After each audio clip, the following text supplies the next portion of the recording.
Welcome to Securing America with me, Frank Gaffney, the program that's a kind of owner's manual for protecting the country we love against all enemies, foreign and domestic, to the glory of God and his kingdom. A man I consider to be among the glories of God is with us. I'm very pleased to say he is the chairman of the board of our Institute for the American Future, which makes this program possible. If you haven't done so, please consider making a contribution to that end at usfuture.org. His name is Rod Martin. That's the least of his rather remarkable accomplishments. He has been a policy advisor to the great governor of Arkansas, Mike Huckabee, now the ambassador of the United States to Israel.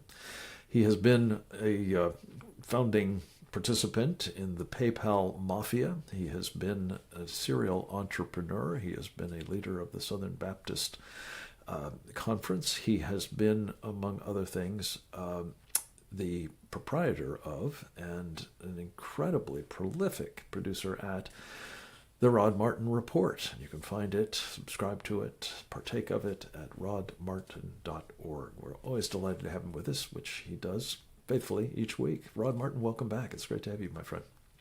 Great to be here.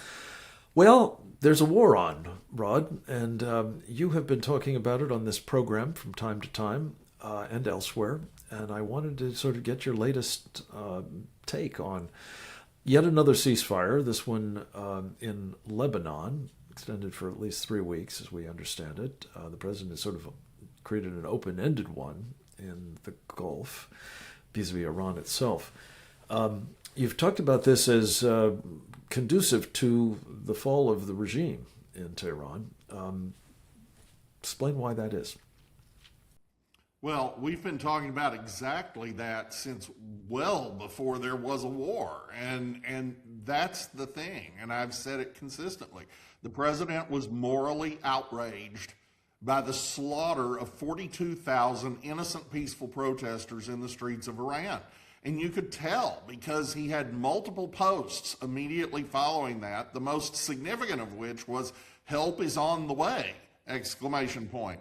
And presumably, thank you for your attention to this matter. And there are a bunch of these, and, everybody kind of panned it. It's like, yeah, whatever. Trump always chickens out, blah, blah. Trump never chickens out. Trump sometimes asks for maximal things to get to a settlement that he's actually after.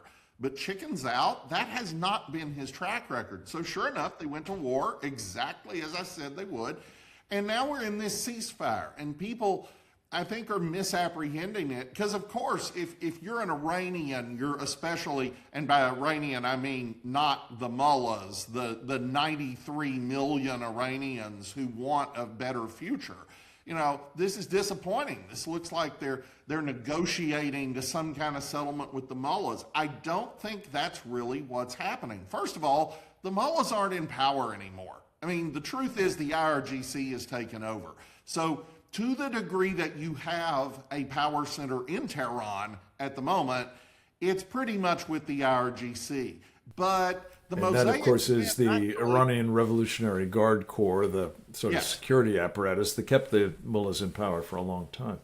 Think of them as the SS versus the regular German military. And that's exactly how you should see it. And you should also see it understanding that we've mostly avoided hitting targets affecting the regular military. The regular army is the Artesh. We've pretty much left those guys alone. We focused on the IRGC. So you have decapitated the leadership.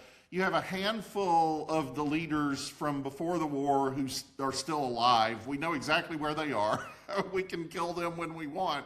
And right now you have this enormous number of factions that are just going at it. And that's why you had 70 of them show up in Pakistan when J.D. Vance went over to negotiate this ceasefire. Because they're all looking over each other's shoulder. They're all trying to make sure that they don't get sold out by that guy over there who gets a villa on the French Riviera and $1 billion in his bank account while they all get hanged. And that's ultimately the thing. Right now, Donald Trump has a very effective naval blockade of Iran's ports They make all their money from selling oil. 80% of the Iranian state budget comes from the export of oil, and we have shut it down. So they're losing something like $430 million a day.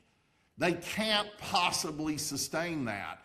And Trump is just going to starve them out. So, he's letting them infight. The Lebanon ceasefire, I'm convinced, is mostly just about keeping things tamped down so they'll shoot at each other, metaphorically or literally, doesn't really matter. And we eventually get to the point where the regime just collapses for lack of ability to pay its people. And at some point, it doesn't matter how ideological you are, you lose faith in your leaders. And that's what he's aiming for. Rod, this is a very interesting analysis, as always. You bring a different perspective to most of the topics we discuss with you. There's one other element that I keep hearing about, and I don't know what you make of it, that in addition to the economic warfare toll that is being taken on the regime that you've just described, there's another element involving their energy resources, specifically that they're maxing out their capacity to hold what's been pulled out of the wells since the war began. And as a result, they have really no alternative but to shut down those wells, and that takes a toll on them, and that will cause further economic difficulties. Could you walk us through that quickly? Well, those oil fields are pretty fragile, and they can't pump if they have nowhere to send the oil. So at some point you have to shutter the fields, and those are not new fields with new latest greatest tech. So, maybe it takes 5 weeks to get them restarted after the conflict, which is at some indeterminate point in the future. So some indeterminate amount of time plus 5 weeks. But it's more likely to take more like 6 or 7 months just because of how these fields exist in their current form. So we know what happens there. We saw this a few years ago in Midland when we actually were pumping too much oil and not shipping enough out on the Gulf Coast. And very briefly, the price of oil, the West Texas Intermediate price, went to a pretty large negative number because they're just begging people to take the oil. They've run out of storage space. And that's the boat the Iranians are about to be in. So this is really damaging to their oil infrastructure, but not in a way that a new free Iranian regime couldn't cope with American help. But it's catastrophic for the guys running things right now. Well, let's hope and pray that it translates into the end of the regime, and that we don't wind up calling the third or fourth tier down a new regime and propping them up and empowering them to continue to abuse their own people and, of course, to threaten ours. We'll be watching that closely with you. Rod, I want to introduce another topic which we'll have to carry over into the next block here in a minute. But on the home front, you have been acquainted with and gone up against, as I recall, a group called the Southern Poverty Law Center, better known as the SPLC. Very quickly, they've gotten themselves into a crack with the federal government. There is, in fact, a criminal indictment against the group, and maybe more indictments forthcoming against certain individuals associated with it. That remains to be seen. The acting attorney general the other day suggested that the investigation is ongoing and there will be more indictments. I pray that they will be rolled up entirely for reasons that we'll talk about with you on the other side of this very short break. I hope everyone will stay tuned for more with the driving force behind the great Rod Martin report. That would be Rod Martin. Stay tuned.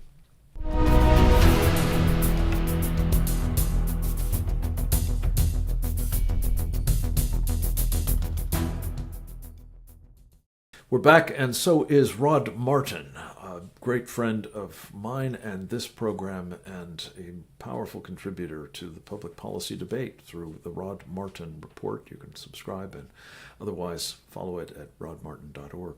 So, Rod, give us a sense of this Southern Poverty Law Center's malevolence and the just deserts we hope might be coming its way at the hands of the Justice Department. Well, malevolence is a really good word for it. This is a truly evil group. You have all these giant corporations getting shaken down by the SPLC for years now to prove that they're on the right side of history and they're standing against hate. And it turns out that the SPLC was actually funding the Ku Klux Klan, funding the American Nazi Party, funding every group that it claimed to fight, except the ones that were legit, like Tony Perkins at the Family Research Council, or Focus on the Family, or all these perfectly good organizations that just happened to disagree with them. So they phoned Politically was the point, wasn't it? It was a political warfare instrument, I think, against me and our team, no, at least.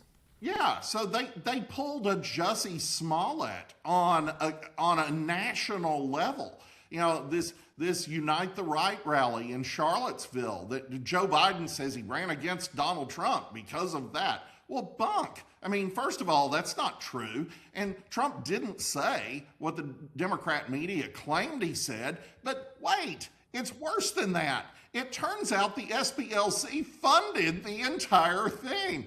They made up fake hate for the purpose of raising money and shaking down big corporations. And then that money gets funneled into all the normal things, you know, fancy houses, fancy lifestyles, all the stuff you saw with BLM, where the founders skimmed all the money out of the budget and bought themselves $7 million homes and things. But it's worse than that, because the SPLC was in major Fortune 500 boardrooms deciding who got canceled, deciding who got debanked, deciding who got de-insured. And all these giant corporations have been using the SPLC's hate group list to determine who lives and dies, metaphorically in that case, but still, you know, if you have your financial life destroyed, that's a pretty big deal for most people, I would imagine. And that's what the SPLC has been in the business of. So it has been running this corrupt operation for decades, and it's a multi-$100 million thing. This is not small. It's a key part of the left's infrastructure. It is a key part of the Democrat machine, and they're going to prison. Let's pray. I'd like to say I was canceled before canceled was a thing, early days of the SPLC, so I can attest to this, and it is ruinous, and I hope just desserts are forthcoming. Speaking of the left's infrastructure, you have a piece at rodmartin.org about ActBlue, and you provocatively headline it as "The Noose is Tightening." Talk about that piece of the left's political warfare machinery. Well, in that case, it's a multi-billion-dollar operation. You know, SPLC is hundreds of millions. This is $16 billion raised through ActBlue for Democrat candidates and causes. And it's just an extraordinary machine. And of course, the Republicans have something similar called Win Red. But if you look at Win Red's fundraising numbers, they are dramatically smaller, which is kind of weird in a country where we win all the swing states and we control both houses of Congress. We have most of the governors. You know, we won the presidency. So why is it that they're out fundraising us so badly at ActBlue? Well, now we know, because they were money laundering a shocking quantity of foreign money through their system to Democrats. The only question here is, how high does this conspiracy go up? But we know with a high degree of certainty at this point they're guilty, because Donald Trump ordered the DOJ to investigate this thoroughly. That's ongoing. We don't know that there's a grand jury, but the rumors are pretty strong. There's been a grand jury for a while.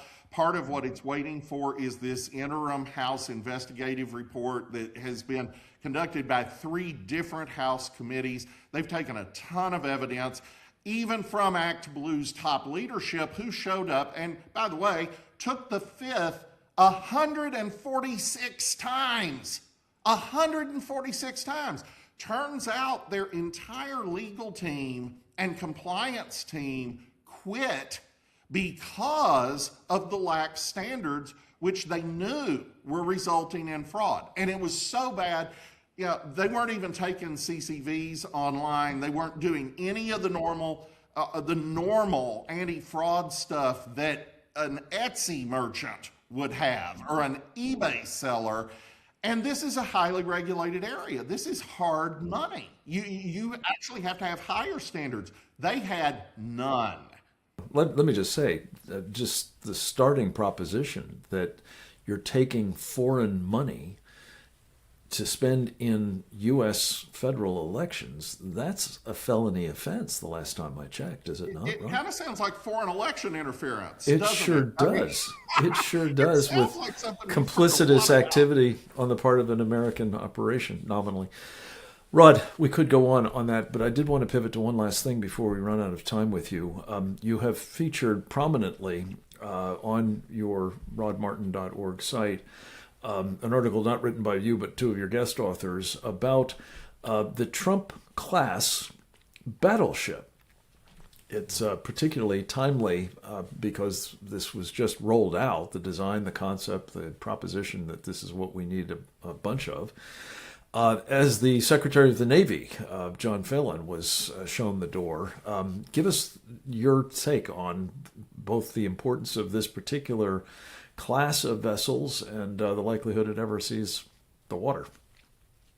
Well, I would never bet against Trump, and he likes it, so there's a decent chance that it does. But it is called the Trump class, for one thing. Yeah. This is a multi-year project that will extend beyond his term, so who knows? But no, we really do need these. These are a good idea. And part of the reason is the retirement of the Ohio-class submarines that we converted into guided missile submarines. So you took submarines that previously had, nuclear submarine launched ballistic missiles, and you put in just a ton of VLS tubes so they can fire off tomahawks at whoever.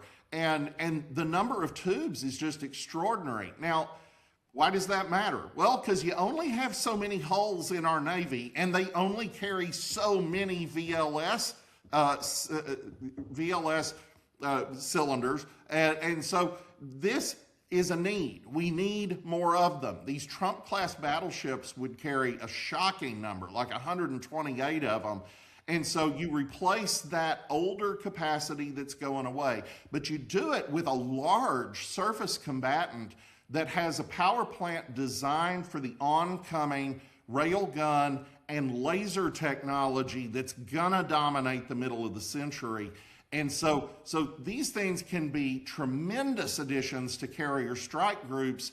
They can also operate on their own in the way that, the traditional cruiser mission always was. They wouldn't need a lot of escorts to be able to function really potently in a number of potential scenarios. So this is a good thing. It's a little expensive, but in a $1.5 trillion defense budget, which is what the president just requested, it's not that big a deal. It needs to happen. Well, $17 billion, I think, is the estimated cost, and if it's that at the start, very early at the start for that matter, it's almost certainly going to grow considerably. The idea of being able to project power, for sure, is something we've got to be attending to, and the president's determination to rebuild our Navy, including with more platforms, and to create the shipbuilding capability to do it, is just of the utmost importance. Rod Martin, we have to leave it at that for the moment. So much more to talk about. We'll look forward to our visit with you next week. In the meantime, thank you for all you do for the Institute for the American Future, not least, and of course at rodmartin.org. God bless you. We'll be right back, folks. Stay tuned.